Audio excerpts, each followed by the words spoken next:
শিলের মধ্যে প্রথমে আমি মৌরি, আদা, সামান্য জিরে, তেজপাতা বেটে নিলাম। বেটে একটা পেস্ট তৈরি করলাম। এবার কড়াইতে তেল দিয়ে 5 ফোড়ন দিয়ে বেটে রাখা মশলাটা দিয়ে এটাই ফোড়ন। এবার এতে নুন, হলুদ দিলাম, দিয়ে মশলাটা হালকা কষিয়ে নিলাম।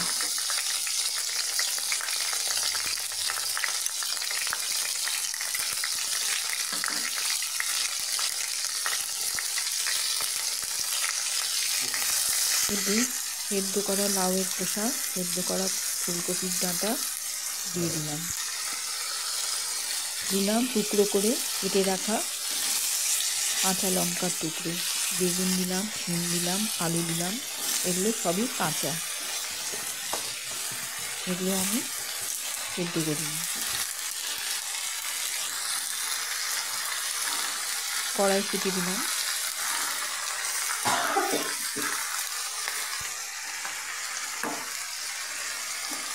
ধনে পাতা দিলাম,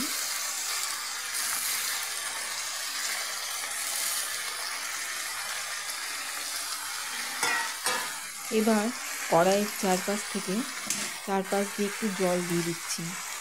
এই জলটা ফুটলে, যখন জলটা ফুটবে সবজির থেকে জুস বেরিয়ে সবজিগুলো সেদ্ধ হবে। আমি সবজির মধ্যে জলটা দিইনি, কারণ সবজির মধ্যে জল দিলে সবজিটা পানসে হয়ে যেত।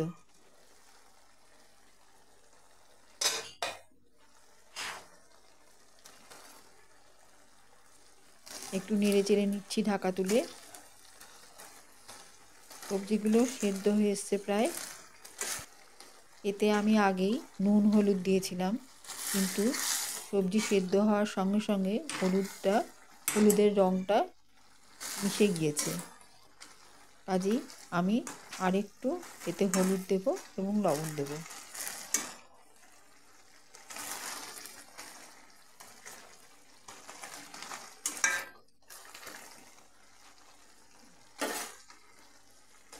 সবজির থেকে যে জলটা বেরিয়েছে তাতেই হলুদের রঙটা আর নেই, কাজেই নতুন করে হলুদ নুন দিচ্ছি। এতে রঙটা থেকে থাকবে।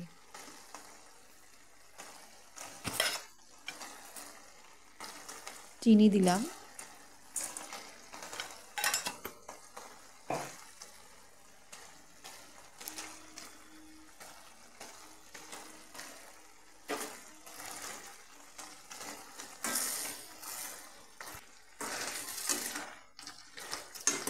একটু জিরের গুঁড়োও দিয়েছি, দিয়ে নেড়ে নিলাম।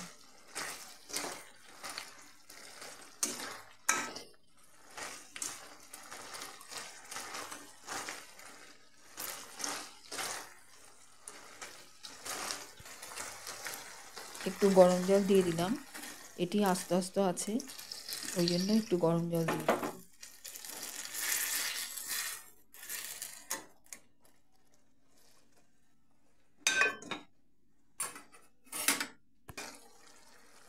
পোস্ত বাটা দিয়ে ঢেকে দিলাম।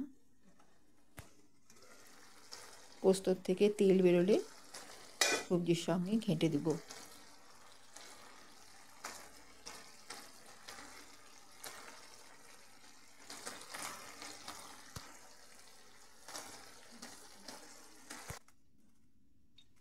এবার অন্য একটি জায়গায় কিছুটা বড়ি ভেঙে তেলে ভেজে নিচ্ছি।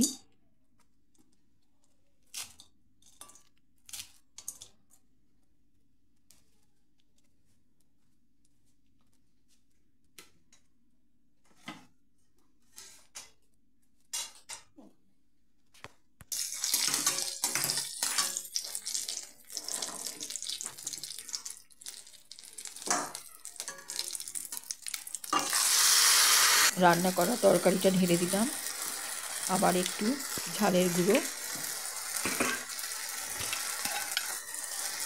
সামান্য চিনি,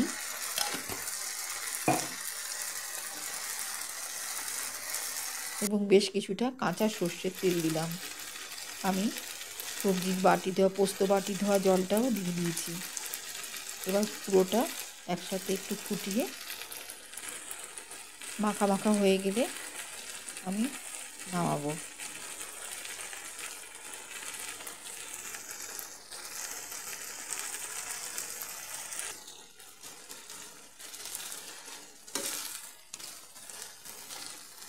বেশ একটা মজে যাওয়া ভাব